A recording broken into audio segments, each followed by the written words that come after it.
turned on the recording, and this is Wednesday, May 5th, 2021, and this is a study group that's been going for a few weeks, actually a couple of months now, and we're getting toward the latter portion of this series in which we're spending time studying Ecodharma, book by David Loy, and our guide in this process is Tim Rempel, and my name is Dean Walker. I'm here as a technical assistant when needed, and all around weird guy. And so just a reminder, if you need anything during this, you can feel free to chat directly with me. And otherwise than that, my contact information is in all the emails that I send out. Please don't hesitate if you have any difficulty in any part of the course to get in touch, and I'll see what I can do to make it better. And I think that's all the news that's fit to print here on the opening part of this session. So, Mr. Rempel, would you take it away? Oh, thanks, Dean, and welcome everybody. Good to see everyone again from across the United States and across the world. I'm really honored. Yeah, I was trying to think if there were any major announcements, and not really. The schedule we'd talked about, we'll have one more session 2 weeks from now, and then we skip a week because it's the Memorial Day holiday in the United States. So we'll have a session on the 19th, and then it will be, let me make sure that's right. Yeah, right, exactly. And then instead of on the 2nd of June, we'll skip 1 week to the 9th. In the evening of the 9th, we will be joined by Dr. David Loy, dear friend of mine, and author of the book, and an amazing person, really an amazing person. So, well, I think that's that part of it. Let's go ahead and just sit for 5 minutes, and then I have a little bit about meditation stuff I wanted to cover, and then we'll just launch into the chapter. This week's chapter being chapter 5, and what if it's too late, which I think of, especially, just it's kind of a preview and tee it up for folks in the collapse aware community. This is pretty being honest about the state of things chapter. And I really admire David for doing that, because that's, even at the time he wrote this, that was still a little bit outside the mainstream. Happily, it's maybe getting a little closer to the mainstream, but that takes time. So anyway, let's sit for 5 minutes. I will click the right button here and ring the gong. And today I decided just to give you guys kind of a sample of some things. Today I do it Zen style, which is to say I will ring the gong and then not say a word. And then 5 minutes later, I'll ring the gong again. And then I'll talk.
I was thinking maybe before I launch into what I was going to cover tonight about meditation, first to just open it up to see if, especially since last time we spent, some significant time talking on metta and Tonglen, if folks had comments, questions, experiences to share about any and all of that.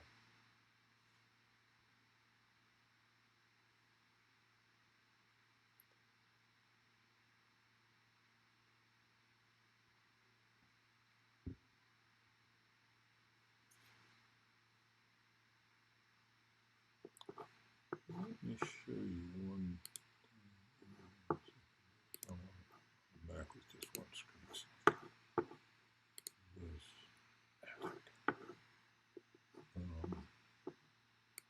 In this, I just put this together the day before yesterday, and I hadn't sent it to Dean yet, so I'll get it out in kind of the next email that goes out.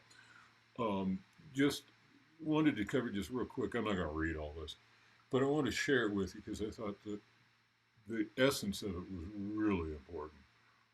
Tiny bit of background. Terry Ray is an Insight teacher, part of the Insight Denver community, teaches Rocky Mountain Ecodharma Retreat Center, a meta master.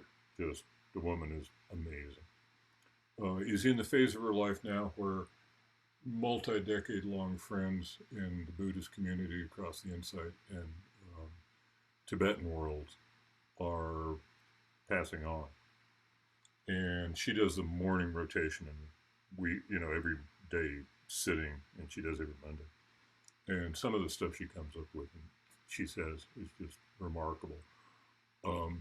This one is really about metta, but it's a bit more about metta, or maybe I should have titled it a bit about metta applied to yourself, because I think it's really powerful stuff in the sense that she talks about wholesome regrets and all of that, and how that's so different than shame or guilt or habitual not believing I'm good or I'm flawed, and how if you can embrace allowing yourself to have regrets and sorrow and forgiveness, first with yourself.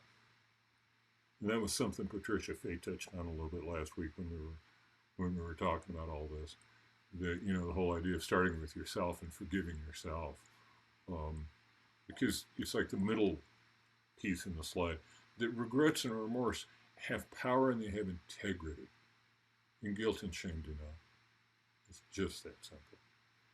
And so if you want to engage in transformation, the way to do that is not through guilt and shame, because there's no power to transform them, basically. And I love the bottom thing about, like in metta, when you hold your hands to your heart, you're holding your own goodness.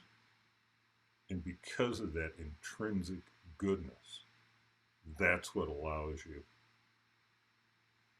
to wish that may all beings know and trust their goodness. So I thought I'd share that with you because, like I say, I'll include it in the deck because I think it really is. It's just, especially, and I'm not quite sure how it is in Ireland, but boy, I tell you, on this side of the Atlantic, the self-loathing and self-doubt and uncertainty and all that we're so conditioned with this in this society in the United States is just so insanely intense. It's just, literally off the charts compared to anything historical in humanity, I suspect. So, and if I think to be active in the activist world, in things like Extinction Rebellion in whatever form, in whichever part of the world, or Sunrise Movement, or Greta Thunberg's Fridays for Future, or any of those sorts of things, to be engaged in that kind of thing.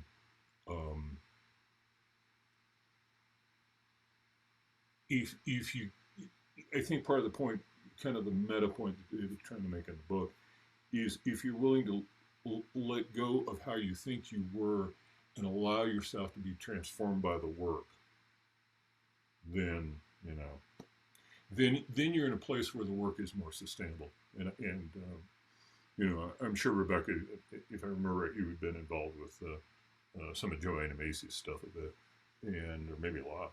And I think she'd tell you the same thing, that if you can do that, then it's sustainable. and the other way around just isn't. Just, you know, just simply isn't.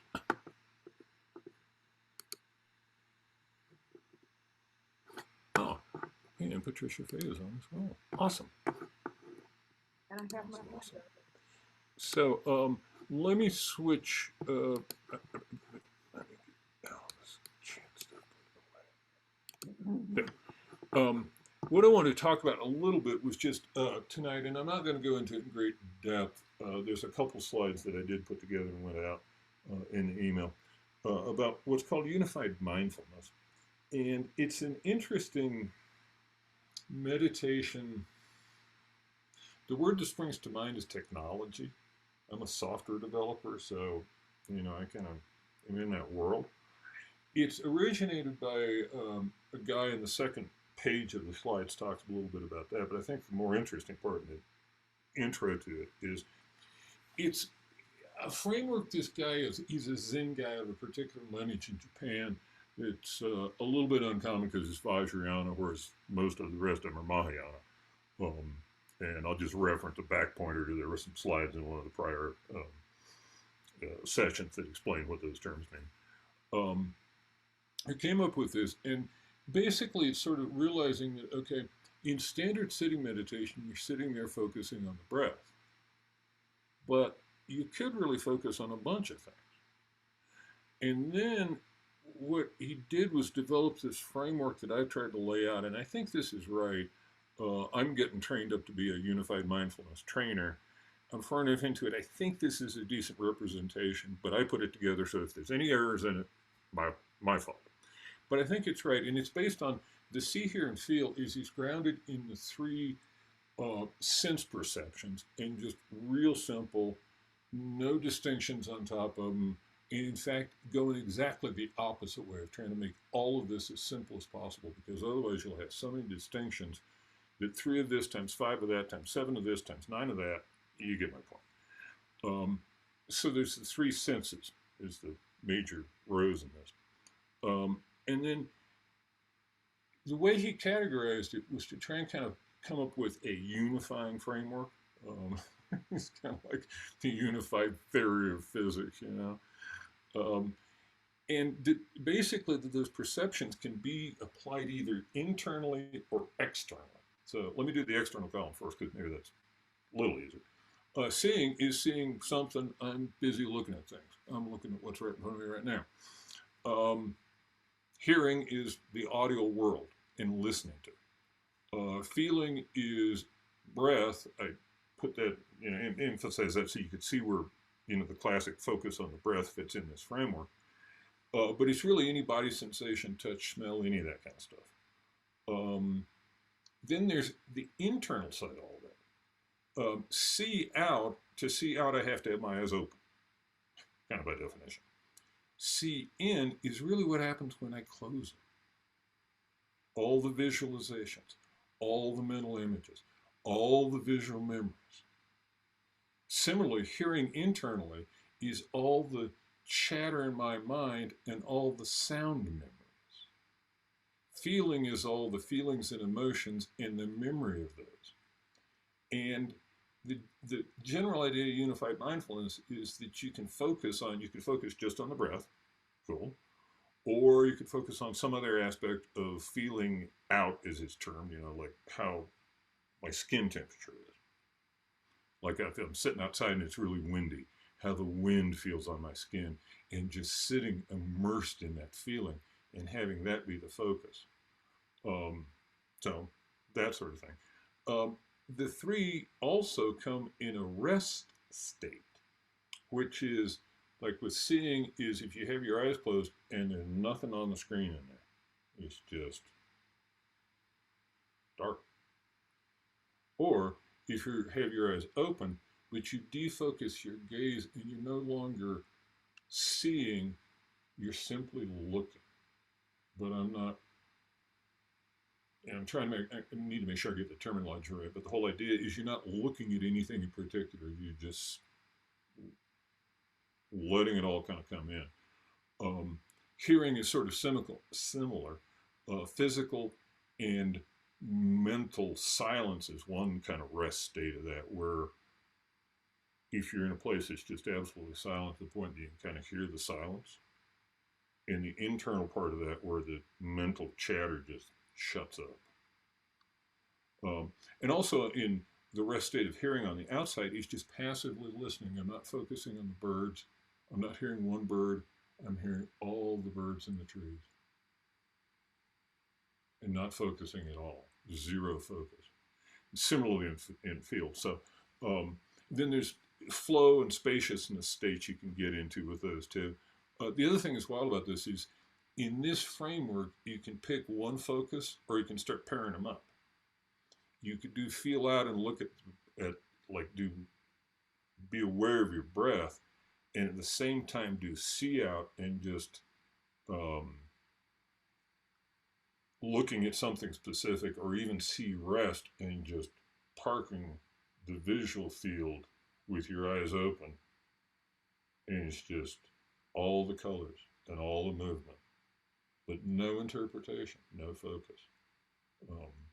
Final bit of this, final two bits, real quick, is gone is the idea that because it's all based on sensory experience, every sensory experience ends. And if you notice, gone is when they vanish. It's looking at the trailing edge, which can be kind of interesting to watch it just go away. The final one on the bottom, I put all the way at the bottom, is in his framework of trying to unify all this stuff, there's also do nothing. And do nothing is like the absence of focus, the complete absence of focus. You just focus on not focusing. That one's a little more subtle, but let's see if I can advance this thing. Sorry, fumbling around here. Tim, while you're Sure. while you're changing the I've got a big echo. Oh. Not sure how that is. Anyway, Patricia Pay, do you want to try speaking into your microphone and just see if you can be heard now? Because she was having a little difficulty with that. Can you hear me? Yes. Oh, well, earlier I tried to speak and nobody heard me. So I don't know. I guess it's working now. We're good. Good, and I'm going to turn off my microphone because, well, at least a little bit before I was echoing pretty badly. So yeah, I think I got that fixed. Okay, thank you. Something on that I should have turned on. Next page is just some background stuff about in unified mindfulness. What the devil do we mean by the word mindfulness? Because that word is used so commonly nowadays. You know, it's just to the point it's almost meaningless. But this is specifically what we mean. And again, that the notion there of sensory clarity, it really is based on sensory experience. Like I say, meditation is any focus. And then the other thing that I wanted to cover here just real quick, that flow is interesting because, just real quick, flow is the idea that if you have an internal versus an external focus, flow is you let the two just dissolve into energy. And then you're just in that state. And you're kind of not focused on the inside. You're not focusing on the outside. I might just be focusing, for example, on hearing flow. And it's just sort of one big continuum where, you know, what I'm hearing, the birds and the trees, I'm also would be hearing equally anything in my mind if there was any chatter going on. You know? The other major piece of this that I did want to cover real quick, and this gets into insight, I think is where this is drawn from, is the whole idea that you can have mental and or verbal labels or names for sensory experience. And it kind of goes back to the way I was taught about basic sitting meditation, that when you get lost in thinking, you say to yourself the word thinking, which pops the bubble of thought, and then you can breathe out, and then you can come back into the moment, and then I get back into just watching my breath because I was off somewhere else. That's a label. And what they talk about in unified mindfulness is noting, which can be either with labels, like I said, the example of thinking, when you notice mental chatter, or the other thing that's interesting is you can do it at a more subtle level of just, you don't even have to have a word for it. It's just your awareness applied to it. That's noting, because your awareness noted it. It didn't even need to necessarily put a label on. You didn't need to consider, well, should I call that this or should I call it that? Because you can have compound notes, like see, feel, or see, here, and as you take on more focuses than just a single one, it gets a little more complicated. And if you get tripped up in the complexity of that, you can abandon all that and just work directly with the awareness, because that's what drives noting to begin with. Is I'm noting, I'm aware of it. Oh, I'm thinking. So, like I say, and then it's I find it very interesting stuff. It's back to the prior page. There's obviously a lot. If you start thinking about combinations of these, there's a lot of different combinations possible. Part of the whole point of Shinzen developing this was the realization that, yeah, you can follow your breath, but you could have a lot of different other objects of focus, either singly or in combination. And and he works with like Harvard Medical School and I think Carnegie Mellon and some of those kind of folks doing research on meditation. That it turns out, and different people will work well for different things. For me, for example, CN doesn't do much. I can't get much out of that. I close my eyes and there's not much there. Once in a while, and it's weird, I can generate visualizations, but what really works better for me is see out or see rest, and playing with that. I've been playing with that one about the last year. And sometimes it's interesting, like experience, and then I'll shut up about this, is experiences in nature. Like if you're sitting on a cliff by an ocean and the sun is setting and it's windy, you get all the see, hear, and feel out stuff going all at once, just full throttle. You know what I'm saying? You're so absorbed into that experience that you're just, the mental chatter is long gone because you're just in awe of. And the thing I love about that example is I feel sitting on like the cliff, and I feel the wind on my skin, and I hear the ocean, and I see the sunset, and I see the waves, and and you know how that is, just the totality of it. Just technical term for that, by the way, is samadhi, or state of concentration of the senses. When you get into that state where you're just completely absorbed by it. So, more things to play with in kind of a framework and some ideas. And, this is, again, things people can play with, but I think personally, I think it's kind of an interesting framework, and it fits a lot of, between those 9 squares, it covers a lot of ground in the human experience, which is another thing I find fascinating. So, anyway, enough of that. Like I say, if people, later have questions, or, want to shoot me an email or whatever, and certainly play with it, go visit the website. And, the basic training and stuff is free, and they give it away. So, good stuff. Yeah, some of my buddies at the Insight teachers at Rocky Mountain Ecodharma Retreat Center are very, very much into unified mindfulness.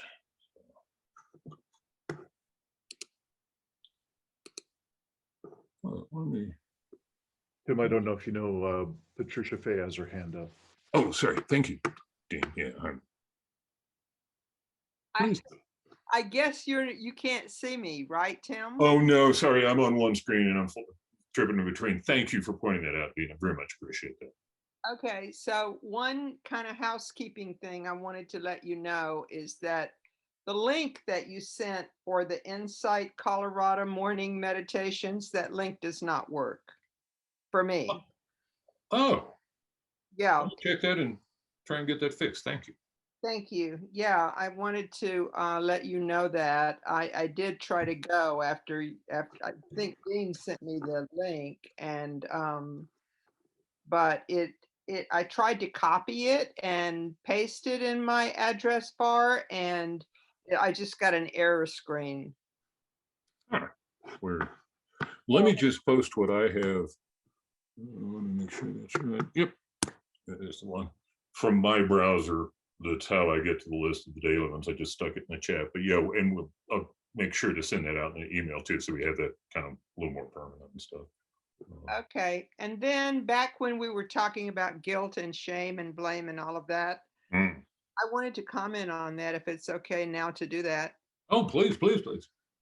Um, so I a lot of what I'm impacted by in my life is Werner Erhard and the S training and landmark education, which is, well, I'm saying one thing there. It's been called various things, but Werner's definition of responsibility is posted on my refrigerator, and it has been, I started this work in 1978, and I only got into Buddhism maybe, well, I started practicing Vipassana about 25 years ago, but I mean, I don't really consider I don't know much about Buddha. I mean, I've read some books and anyway, um, but I appreciate what we're doing here, but I just felt like when you're talking about blame and shame and guilt and all of that, that Werner used to tell us that all of those dealt with the self as an object,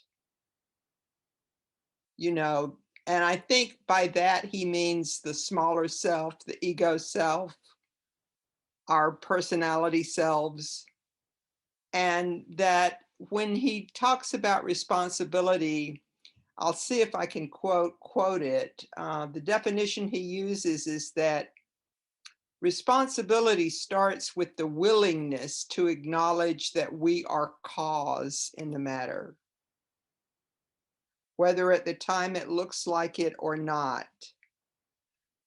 So being cause is the big picture for me. It means our true nature.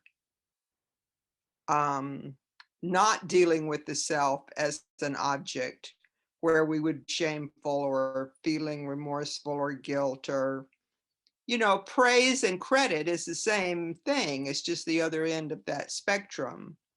But all of those conditions deal with the self as an object, as a personality, not as the true self.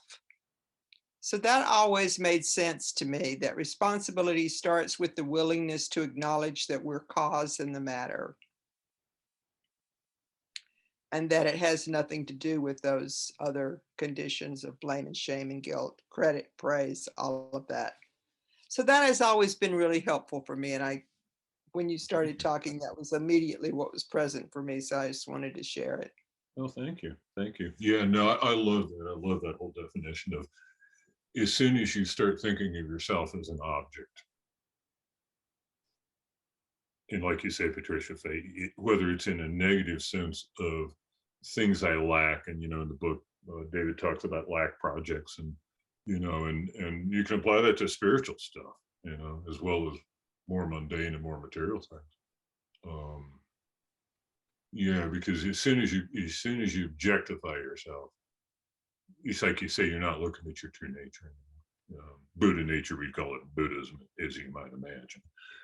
But as I understand it, there's a corresponding idea over in the Sufi world, and what I'm saying. I'm sure there's corresponding ideas in other languages, hell, on other planets for that matter. And when you're talking about the internal states and naming what we're listening to, somewhere along the line, I discovered several different voices that I listened to, not just, I mean, I named some of them. I've got the little critic and I've got the wise woman and so on. But I learned at some point in time that I could change the channel. I love that. You know, so if I'm meditating and I've got some little critic things going on, I just say, wise woman, come to me. Always Mm-hmm. does. I mean, she always does. And she always calls me sweetheart. I mean, I feel so loved when she talks to me.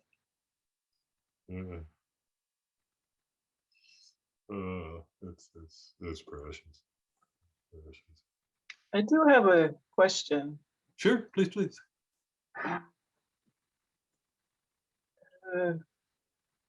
In all of this, is uh, is it true or not true? Is Buddhism leave nothing out, or does it leave some things out? Well, can you expand on the things word in that sentence just a Oh, little? yeah, sorry. Well, in this conversation that we're having about guilt and shame and higher self, accessing that, I'm wondering about does that mean that there's some things that are outside of our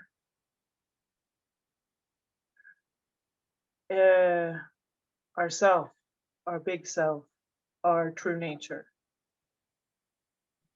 Oh, well, that's a big question. I'm If not, there weren't, what would it be? I mean, my understanding is there's nothing outside of the all that there is. That's all there is. Doesn't have any edges, non-dual. mm-hmm. Although some things are more conceptual, right? But that's part of our brain working. Yes. Right. So it's just an aspect of ourself that is kind of what I want to say. It doesn't, that aspect may not include the whole of ourself, but the whole of ourself includes that aspect. That's right. That's Ye- right. So The little self really doesn't exist. the It's an what illusion. doesn't exist? Small self. We don't exist as a self. There is no separate self. Well, I'm not going to argue about that, but there's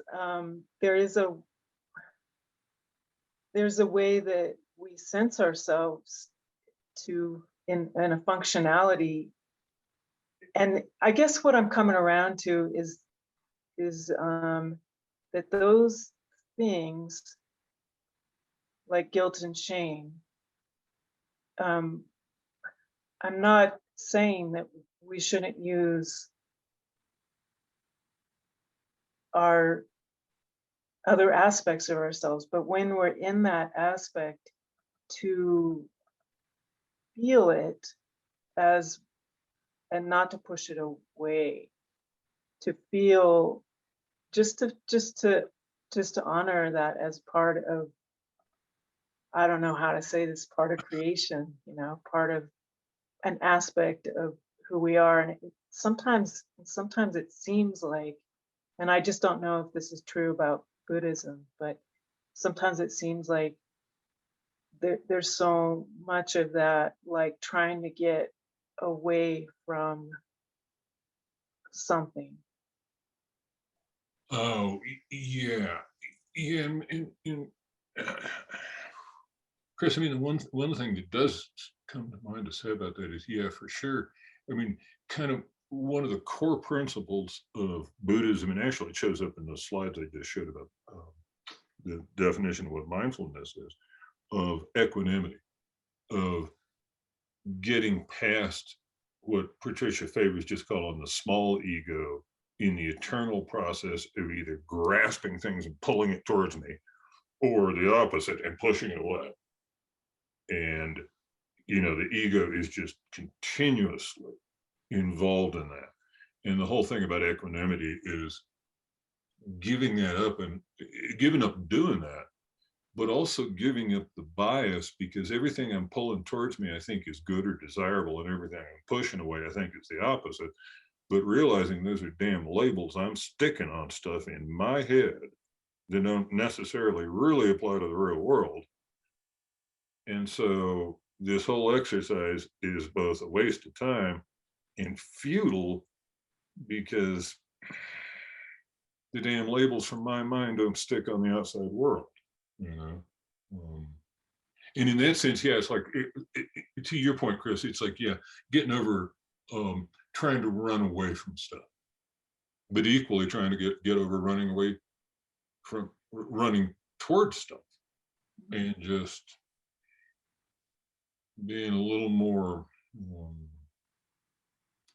detached in a way, or seeing it for what it is, I guess, is really what it comes down to. And to me, that's sort of the essence of the insight, is sort of seeing it for what it is. That, oh, like, that's my little critic beating me up. It loves to do that. That's its job. And I think Chris is very close to, that's the paradox of everything we talk about. It's that we are in these bodies and we are here on planet Earth. And as such, yes, we do. We can't help but feel, because we rely on all of our senses. That's what the small self does. It relies on all those senses to give us information so we don't step out in front of a bus.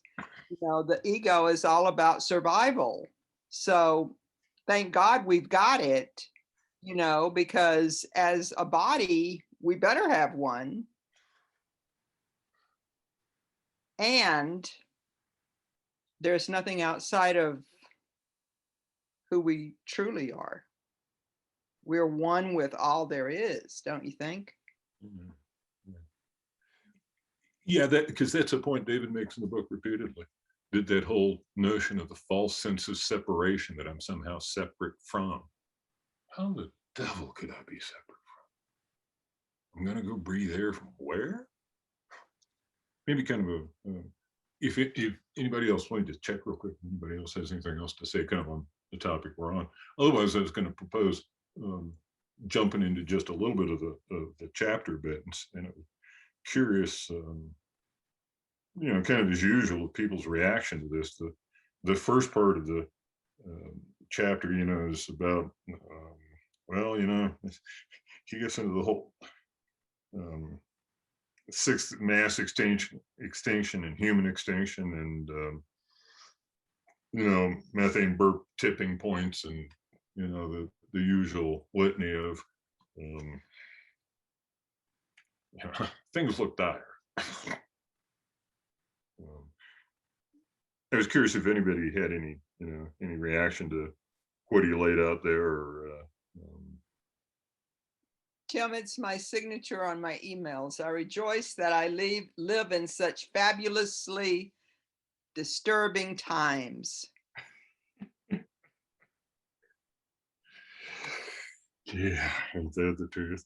I mean, just an example of one of the things, and I love that David did the scholarship to go dig all this stuff up. And by the way, in the collapse aware community, and folks who are from the near-term human extinction community, and Guy McPherson and the whole crowd over there, it's interesting that in the book, and I've talked to David about this, that he deliberately is careful about referencing Guy, and for this section of this chapter deliberately didn't, because what he wanted to do was go get from a whole lot of other scientists and sources, other people who had brought up human extinction and related topics, so that he wasn't just sort of, relying just on McPherson, but really on a broader consensus of stuff. And it blew me away. I had not read the book, I have to confess. McKibben's book about Earth making life on a tough new planet. He was talking about, thinking about we need to do it for our grandchildren is out of touch with reality. For we're already living on a planet from a parallel universe and the whole thing that basically, it's past the tipping points and all of that. And I thought that was an amazing thing. And I'm going to look at, if I remember right, that book came out 11 years ago.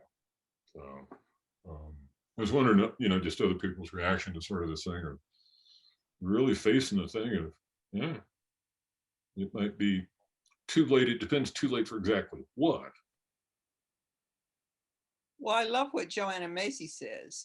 She says, we're already extinct. It's just going to take another 100 years for us to experience it. And so what? It's even more reason to rejoice today.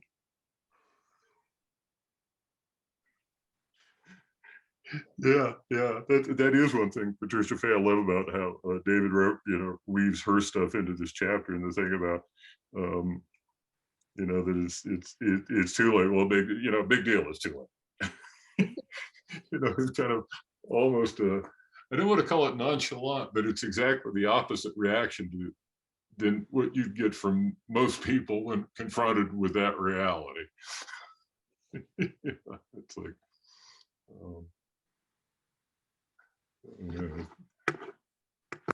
I find that word really interesting that you're using, like rejoice, because two bits really struck with me: the transformation and grief, because I think at the moment I'm finding myself very much in the grief part, and I'm really struggling with, that. So I find, in a way, quite refreshing to hear the word rejoice, because I'd love to find that transformation from grief to rejoice. But surprisingly, one of the bits that really sort of struck, or the visual that struck with me, I mean, I think I would be sitting a little bit more like it, we are going to be extinct. I mean, let's be realistic. And I don't really like hearing that voice inside myself. But in one strange way, I really enjoyed I don't know that enjoyed isn't really the word. That image that he described, a world where suddenly there will be nothing left, no art, no sculpture, no poetry, no music. I suppose as an artist, I found that really a really strong visual, and in a sense quite a positive one, because I often wonder, like, how can we talk to people who are either climate deniers, or who, again, just don't want to hear about it or don't have the capacity. And I find that as an artist, I found that really interesting. Suddenly that visual of suddenly seeing all the poetry in the world suddenly started to disappear, and all the music just started to disappear, and all the art. And I wasn't quite sure how I was left feeling, but it made me start to think about what conversations you could have with other people based on this really interesting idea that, because we talk about, animals being extinct, or, global warming, or the temperatures rising, but I've never really thought about it in terms of, all those inventions, all those wonderful things that we've created as humans in the world. Because again, if there are no humans here to experience their absence, there won't be an experience of absence. But do we need to experience that sense of absence, from an activist point of view? Like, do we, in order to activate change, or, I mean, or again, is this chapter just kind of suggesting then there is nothing to do? So as an activist, maybe we just sit back and no longer do anything. I think that's the grief. Isn't it Jim Bendel who says, eat, play, grieve? those are the three things to do, given the, that we're coming to this. Playing, eating, grieving. Yes. Are those the three things, Dean? Well, that was definitely the name of a brief film that he produced while he was over in Bali, and I think it's he saw quite quickly after that he put it out there that that was one chapter of his own path of really coming to terms with in terms meaning him actually doing deep adaptation himself, and he's has since seen that there are more layers to it, and I wouldn't say that he regrets it, but he just has noticed that it is a much more multifaceted reality than that. Thank you for that. I had no idea. Are you able to say what those other layers are that he has suggested?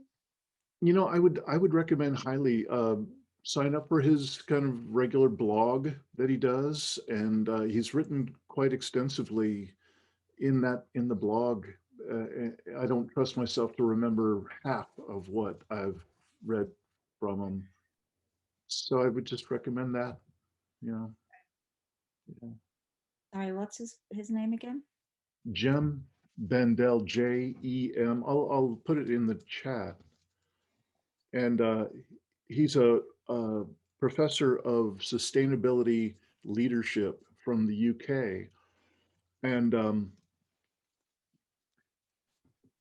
he, about 2017, really started to come to terms with that there really is no sustainability in the field of sustainability leadership. In other words, he was calling out that the emperor has no clothes, and that we're actually in some amount of collapse now, and there's far more coming soon. Don't know when, but soon. And the centerpiece of his main paper, which again you can find that on his website of the same name. There it is, Jim Bendel. And his paper is called Deep Adaptation, and you'll be able to easily find it there. And there's a deep adaptation community, mostly found on Facebook. And there are ways to get in circles there of what they call deep relating, which is like circling or authentic relating. There are many methodologies now for people to come together in circle in a good way. And they do a pretty decent job of that. I'm one of the facilitators of that work. And if there's anything more that any of you would like to know about that, or for that matter, also my own body of work, which is very much in parallel, but actually goes quite a bit further than, in my estimation, than the deep adaptation framework. I'm more than happy to share. I'll put a couple of links in for my work, and you're welcome to contact me anytime and we can chat.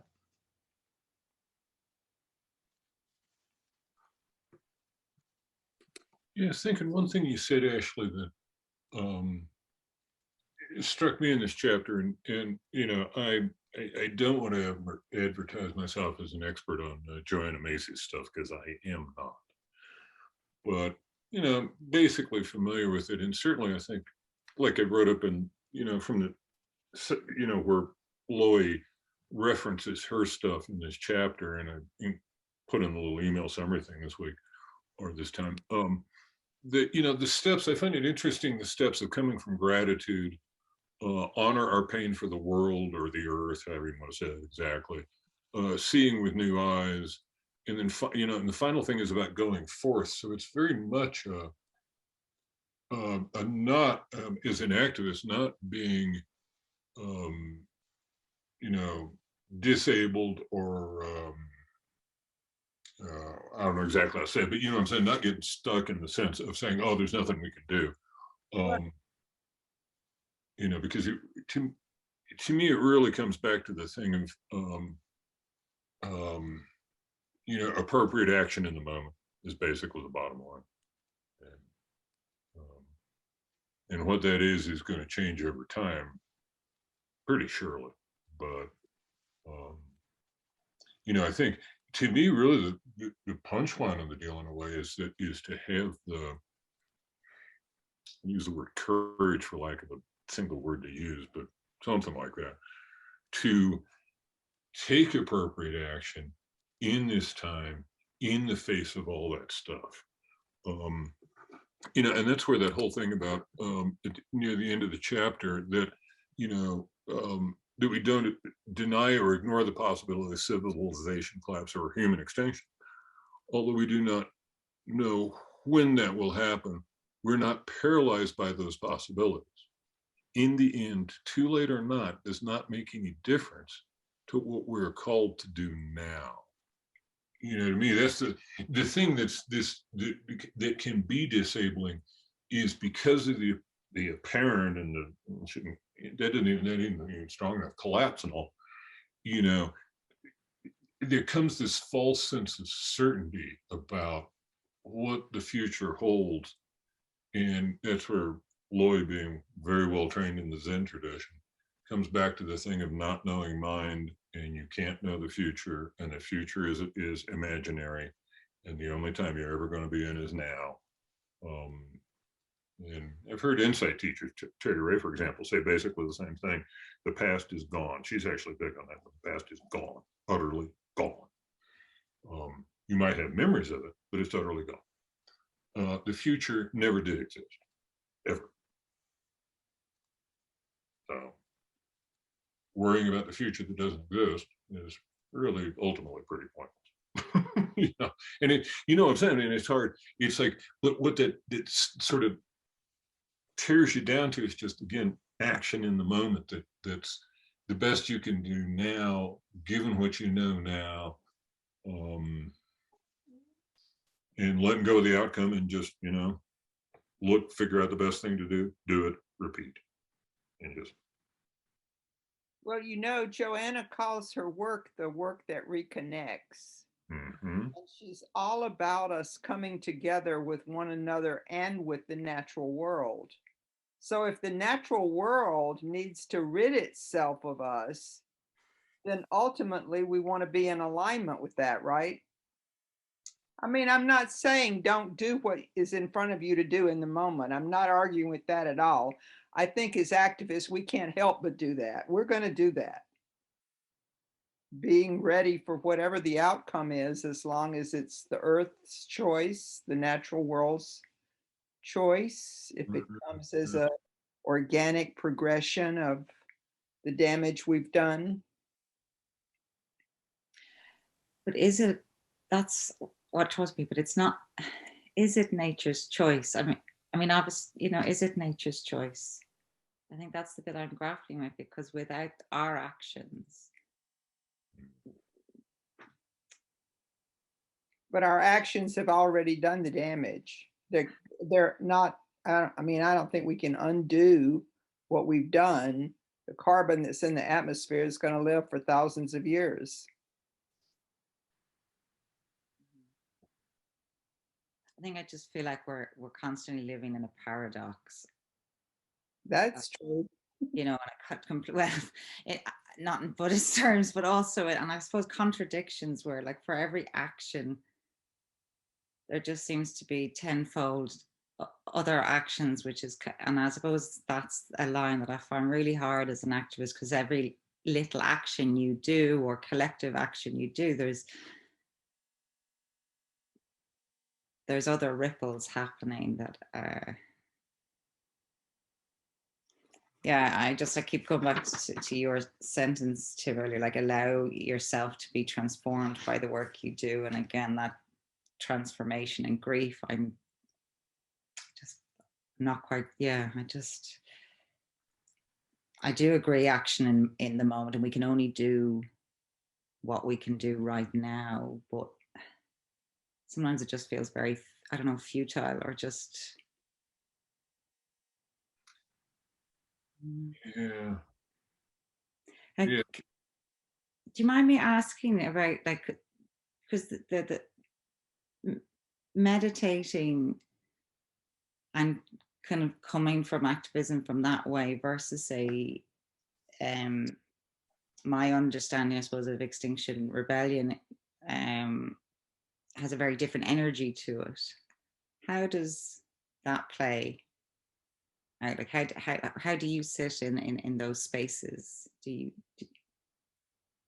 Yeah, I guess a couple of things sort of immediately come to mind when you ask that, Ashley. I mean, one of them is that the whole point of meditation, at least one major point of it in a way, is getting more and more comfortable or staying comfortable with in every moment, because it's not like flipping on a light switch and it's done.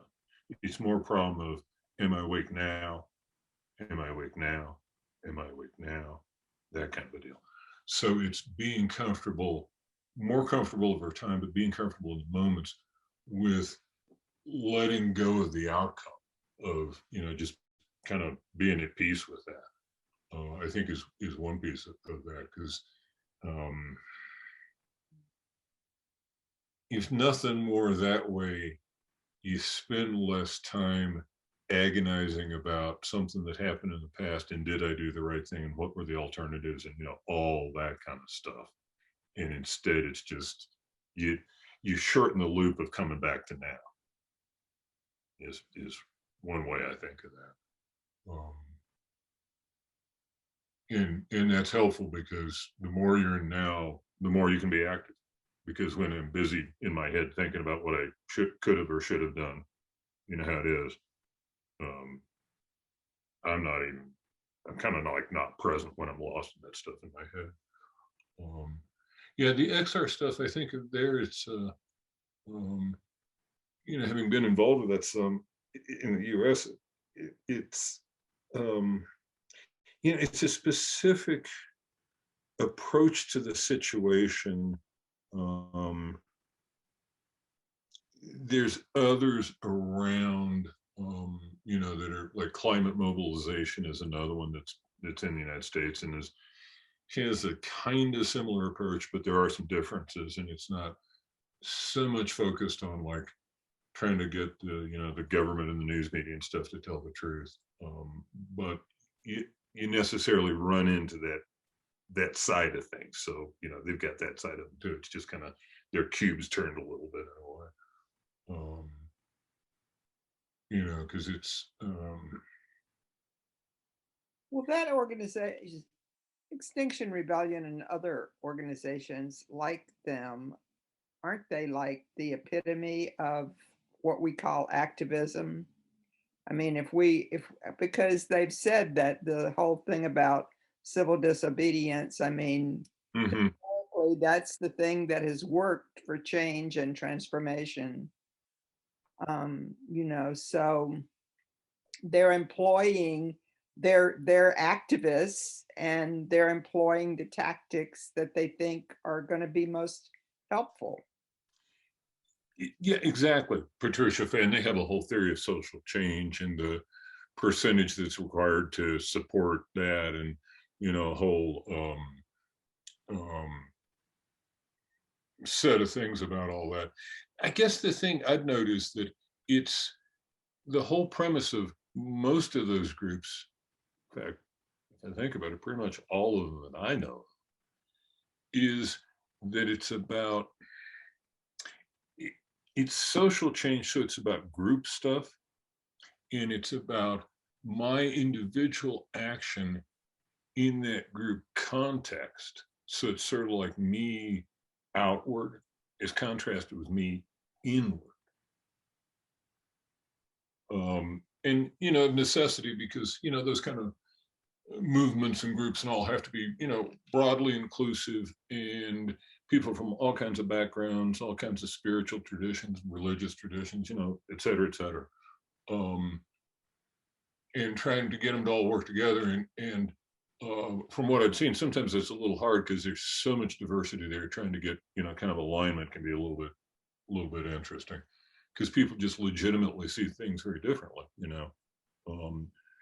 In the UK, they ran into that with some of the protests, and it's like with stopping the trains, and then, you know, some of the people are thinking, which side of London, that's the lower income side, the impact of that on them versus on the higher income people, and there was a whole kind of controversy about all that. You know, because legitimately, you know, the people on the one end with lower income see the world through their life experience in that situation, you know. Whereas if you're a lot more privileged, you see the world through the lens of your life experience in a very different situation, you know. But it's all, I guess I'm rambling here, but my point is, it's because it's so diverse that way, there can't be a lot of talk about the inside, what it's like on the inside, what it feels like to be involved with this. Although they do try and work on that some, and XR, especially in the UK, I know worked on that some with debriefing and circling and some other methodologies to try and deal with people who are active in this, when it generates things, feelings inside of you, dealing with that. And in the short term, like after an action, but also in the longer term, which really gets to reconnection, like you said, Patricia Fay, and and is another cornerstone term in Dean's work.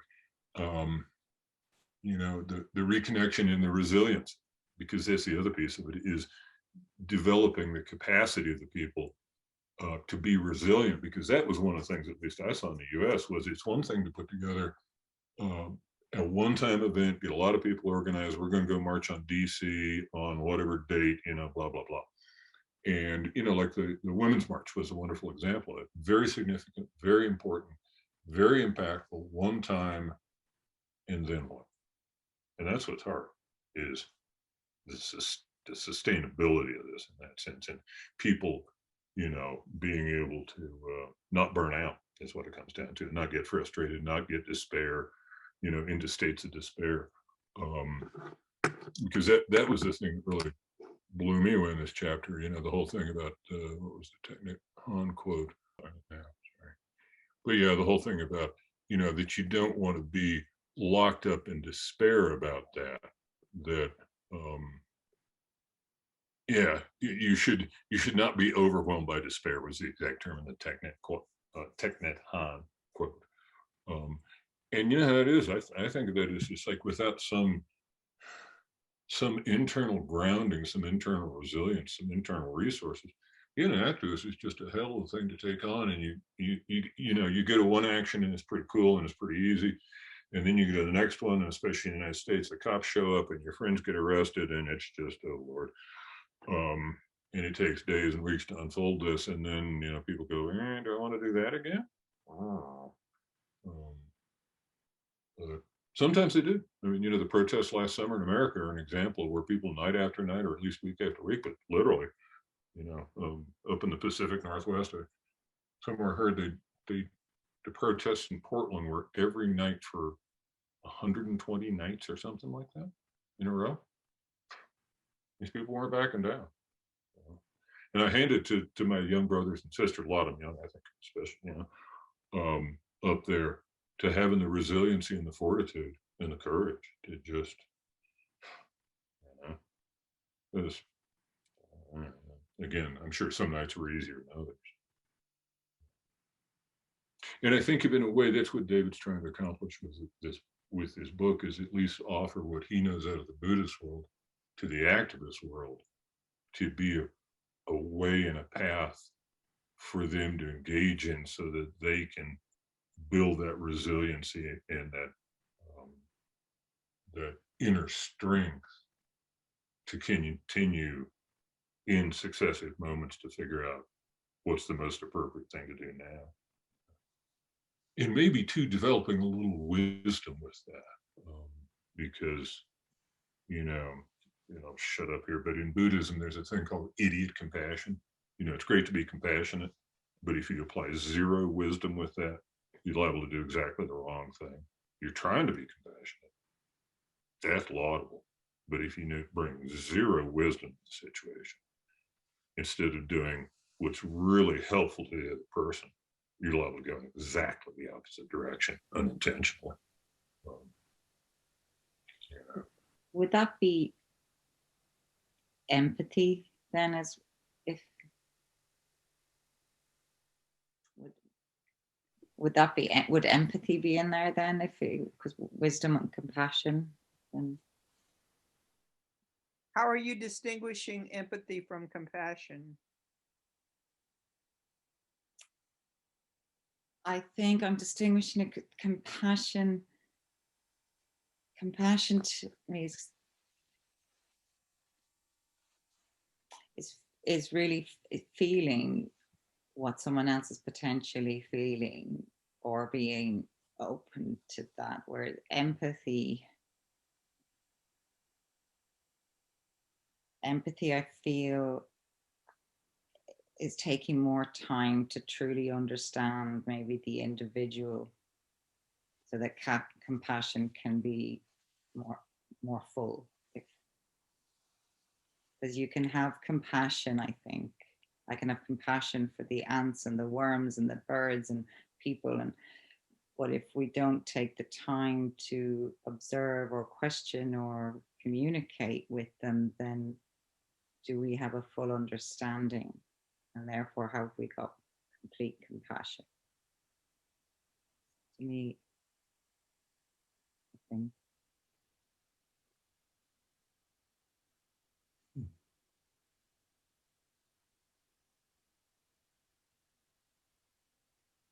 I know I've just been thinking of the word empathy a lot recently, a bit more, in terms of trying to get a deeper understanding of self or others, more than compassion.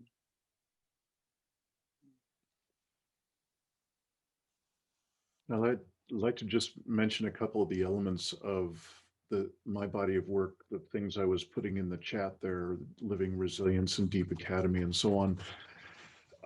And basically, I had my woke moment roughly 10 years ago, and then it really just cracked open that I needed to write a book about learning how to learn about abrupt climate change. And then the other stack of existential level, global level predicaments that we're in. And I come from, my entire career has been in transformation-based work, like what Patricia Fay was talking about with that particular kind of transformation-based work, and then a number of others. And what I'm seeing is that, bless our hearts, if all we've got is what the way most of us are raised and educated, there is not a speck of transformation available in that education and in that life experience that we're all on average carrying with us. And we're collectively, we're disconnected from the primary sources of meaning and relationship in life. Those could be called deeper self, others, earth, and soul. And with that disconnection, it's hard to overstate how deeply disempowering that is. And so, like what Tim's talking about, to be an activist in that environment is to literally, I might as well take my hand and stick it down a garbage disposer. You know, it's that kind of self-abuse and that kind of just pouring my life energy out in an unconscious, there's no intent there. So to be, you know, the first word that I'm using, I'm just looking at what I posted in kind of the elevator pitch for the work, is offering transformative support and resources, blah, blah, blah, that without truly, you know, diving into what it takes to transform, we're set up to so deeply lose. We are so collectively disempowered in the structures that be, that it's very difficult to overstate that. I guess the good news that I would offer is that there are ways to invite that experience of transformation and to expand our capacity to be present in the face of larger and larger stressors. That's what the work is that I'm talking about. That's, where Tim and I have been hanging out, and Gavin, and, a number of others. And so I'd like to just finish up my little thing here by pointing towards someone that I think is an extraordinary exemplar. There are a few extraordinary exemplars. I'll try and put a couple of links in before the end of this session for a couple of exemplars that literally take my breath away. That they are fully aware of how messed up the world is, what a predicament we're in. And they are somehow able to have reconnected themselves with the web of life in the face of that. And they're leading extraordinary lives with just beaming in the face of the most extraordinary commitment in human history. And one of them is Roger Hallam, one of the founders of Extinction Rebellion. And I'm tempted to put up a link to his most recent thing, which there's no one that I know of that's speaking in a more intense way than Roger Hallam right now about being an activist on this planet. I don't know of anyone, and it's all nonviolent, and it is all deeply committed to the well-being of everyone involved. But he is the most piercing speaker in these times for what is called for. Whether you agree with him or not, you just gotta, like, oh my God. And there are, again, a couple of others that are very different style than Roger. Roger's extremely forceful. And there are a couple of others that I'll be glad to put in and have you check out. There are exemplars, there are ways, but for us to think that we're going to sit in quiet little circles and kind of just do that kind of entry level work, and we keep doing it and doing it and doing it, that somehow something will emerge, that more beautiful world that our hearts know is possible, that we've all heard about, is just delusional to think that it's going to come out of just sitting together when we're neck deep in the environment that is so deeply disempowering. So I'm so sorry, Tim. I didn't mean to go so long. I apologize. No, no worries at all. Yeah, no, and I just want to second it. Yeah, I thought the use of the word piercing with Roger Hallam was. I love Roger Hallam. I do too. That's a single word to describe him that was piercing. Marry him. Yeah, and he does not take prisoners, to put it one way. Yeah, because he just is, and that's the whole thing about, one of the principles of XR is tell the damn fucking truth. Pardon my language, but you know what I mean. Yeah. And that's such a rare thing of anybody on any topic any day. You know what I mean? Charles Eisenstein is another one of my heroes. But Patricia Pay, I didn't hear the name you said. Charles Eisenstein. Thank you. Okay. Oh yeah. Yeah, some of his stuff. Yeah, I think that the real challenge of all this, yeah, like you say, Dean, is if you don't have any other resources, just the no resources that you got taught growing up, and the no resources you acquired in school, and the no resources you got in all the rest of your life since you got out of school, it can be really tough to be an activist because your heart's in the right place, but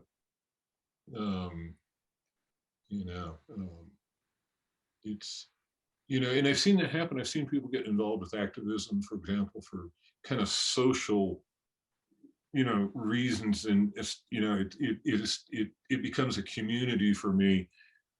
But when things change and sometimes things don't go the way you want, it's not quite as wonderful and clubby and chummy and wonderful as you were hoping for. And then the real question is, it's back to the word intention. Why are you doing this? And that's, by the way, kind of where the book is heading, is ultimately between the last couple of chapters develops the whole notion of an ecosattva, which is like a bodhisattva, which in Buddhism, in one part of Buddhism, it's basically, you can think of it as individual salvation or individual awareness. It's certainly individual. I'm trying to wake up for my own sake, basically. In the Mahayana, I'm trying to wake up for the sake of everybody. And that's a pretty different intention, and a lot. The thing that can be useful about it is it's a lot stronger intention because it's bigger than me. It's just sort of the circle of immediately, like for my children and my family, and if I was a grandparent, their children, and what I mean, you kind of, but it potentially expands out to be universal. And well before it gets that far, it's certainly long past just me, and that was the quote in the chapter that from McKibben about the whole thing about doing this for our grandchildren. And there's a lot of people that's a part of the intention, and that's a really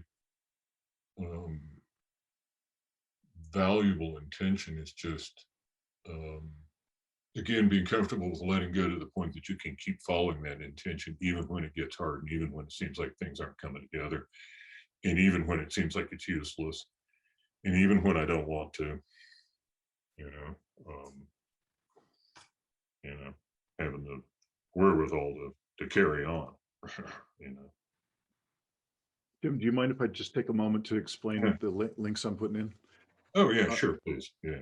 So the first one, if you don't know the work of Dar Jamail, he's an extraordinary journalist and an author, and I mean extraordinary. He's in terms of environmental reporting, I don't know of anyone that comes close, and he's brought all the heart and the wisdom and the knowledge that he got by being himself and doing that work to his book, The End of Ice. So I'd recommend it highly.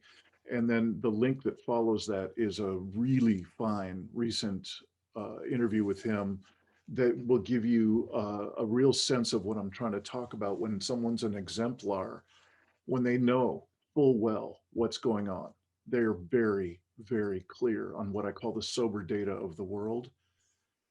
And they live an extraordinarily connected life, connected with the web of life. They are living their life within that connection. And he is one of the most remarkable exemplars of that I can imagine. The next one, I really mean it. That's of all the many talks that I've watched of Roger Hallam's. And what I'd ask of you is if you're not feeling really strong and centered, if you don't have a center that you can call on in both your mental faculties, in your feeling body, in your energy body, in the various aspects that could be called bodies within you, if you're feeling wobbly these days, start somewhere else. There are many other, and please you send me an email if you need some other like levels to start with. I'm happy to set you up with a full on track that will be easier on you on your insides. Because you have to be, what's the expression from the old amusement park? You have to be this tall to ride this ride. You need a certain amount of center and a certain amount of capacity in yourself to be able to hold the intensity of his message. And I don't think it would be helpful if you don't have that going on. So I probably enough said, but and again, don't hesitate to send me an email if I could be of assistance to find you some resources that would fit wherever you are. Then the last one is that I haven't put in the link for yet is another, each of these links is from my podcast, which is called the Poetry of Predicament. And that's a YouTube channel. They're all video. And this last one is a remarkable conversation between Derek Jensen and Bill Plotkin. And Bill Plotkin has been for decades leading people into soul recovery, into a soul um, rite of passage of the soul. And he's the only person that can, lay that out and make sense of it for you. Those words can sound a little confusing. And Tim, this is, by the way, I'm writing up part of his definition of soul, which I'm thinking is going to surprise you in a very good way, because I know you've had some reaction to the word soul. So I just wanted to include that because it's not all about intensity. And I wanted to give you a little bit of a range of, of some exemplars who have something to say, something to offer in their presence and in where they've come to through the kind of hard, I hear us all kind of doing that hard inner work tonight of really looking at how do I make sense of this? This is a world that is so insane. We casually call it the sixth mass extinction. And then we say pass the mayonnaise or whatever. It's just like mind blowing. So this is important work and it can be very, very uncomfortable. And I'm appreciating very much the inclusion tonight and the way each of us is reaching out and disclosing what's kind of working us, in these times. So I thank you and thanks for letting me take a couple of moments, Tim. Oh yeah, no, I think that's important, and I think the thing. I mean, the exemplars are important because they give you an example of ways of being. Let me lay a wild example on you. The late Mother Teresa is a way of being. Mhm. Obviously I'm Buddhist, but one of the things that always blew me away about it from the perspective of the tradition I'm involved with was when I heard her talk about how when she was in Calcutta or wherever, and all the little kids and everything, and for her, when she touched one of them, she was touching Jesus, literally, for her. That was the lived reality. You can kind of unpack what you think that might mean. That's not really the point. My point is that she held what we call, especially in the Tibetan Buddhist world, the view of that, and then lived in that view so that that was her lived experience. And the thing that's important about the examples and stuff is wherever you start, you too can pursue a path. You may not get to that state. You'll get to whatever state, kind of you're intended to be for the sake of the universe, so to say. But I think that, one of the really important things is to realize that it's not that they have some magic I don't. It's not that they're different than me. They're not. It's not that they know something I don't know. They don't. That it's back to like Patricia Fay was talking earlier about our essential nature, and that's the whole thing about our innate goodness. And based on that, then with a lot of work and a lot of practice, and and that's part of this is, you notice, at least of all the people that are exemplars that I've run into, they didn't get that way instantaneously. It took them years. It took them years of dedicated work and sometimes a lot of, painful experience and painful lessons and whatnot. You know what I mean? It's not necessarily easy, but it is possible. It's just, engaging in the path is one piece. And then I guess the other major piece and theme that's come up tonight is don't do it by yourself. Try and find a community to do it. So Tim, I want to reiterate that piece about not doing it by yourself. We talk about transformation work. We talk about activist work.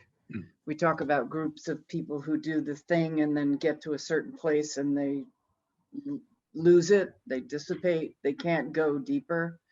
I'm finding it vitally important to have, I'm calling my little group that I'm talking about, which is the discussion we have on Wednesday morning, a Sangha, because it feels that way for me. So if anyone is out there doing this work, I heartily suggest that you connect with others who are doing the same kind of work in whatever way you can.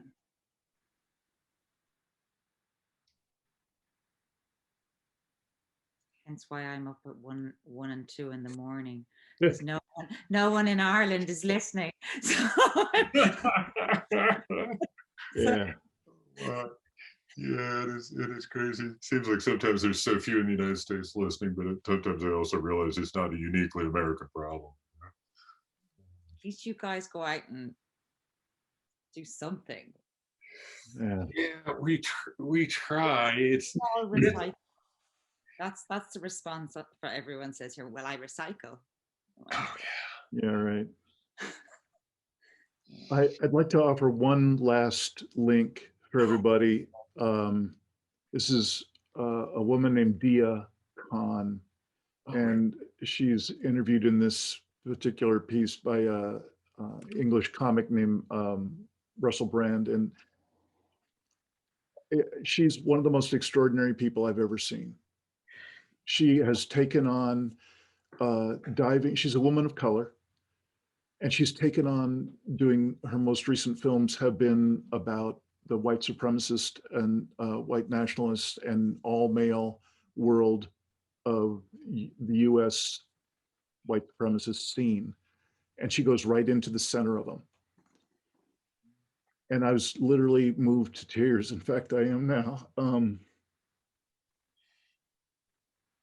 In case you've been wondering how it might feel or look if you were to do the most terrifying thing you could imagine. And if you did that with love in your heart, with an open heart, she literally took my breath away multiple times in this interview.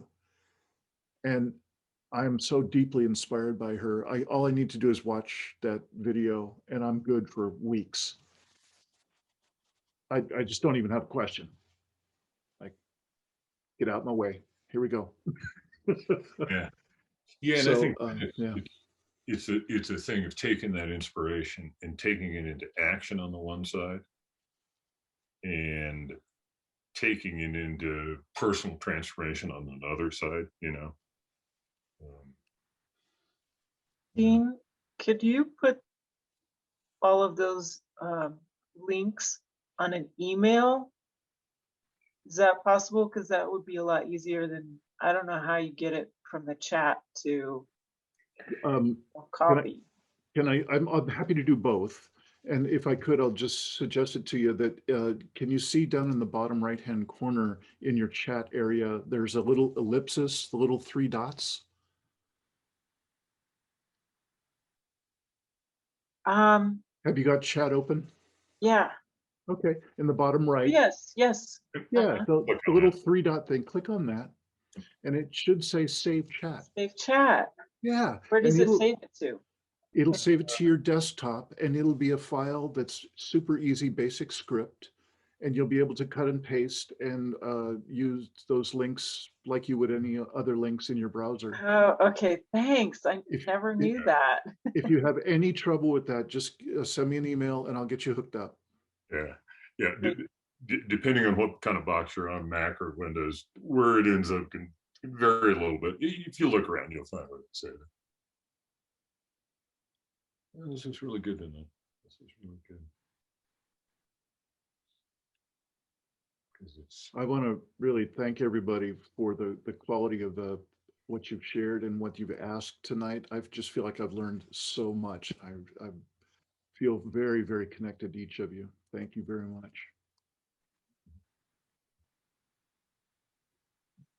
I'd echo that, and I'd also observe that David, when he laid out this book, was a very crafty fellow. And the title of the next chapter for next time is, what shall we do? And once you get to this point in the discussion, you sort of, yes, what shall we do?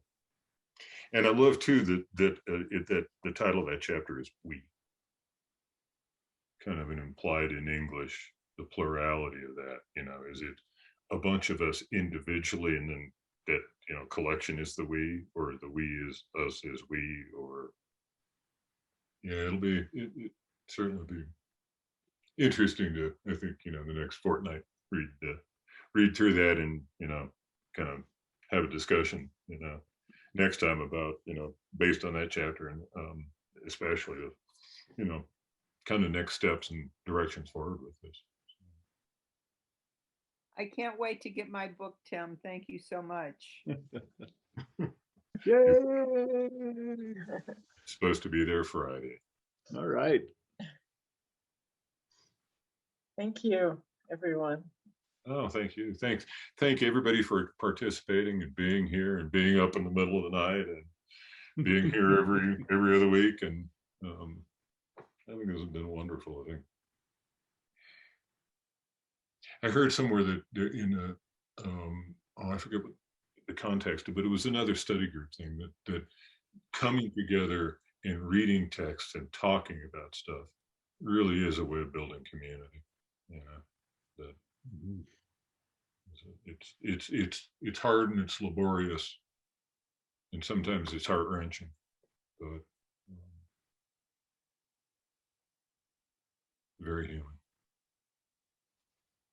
Everyone, Mm. sweet dreams. Sweet dreams, Ashley. Thank you. Enjoy your evening. Oh, thank you.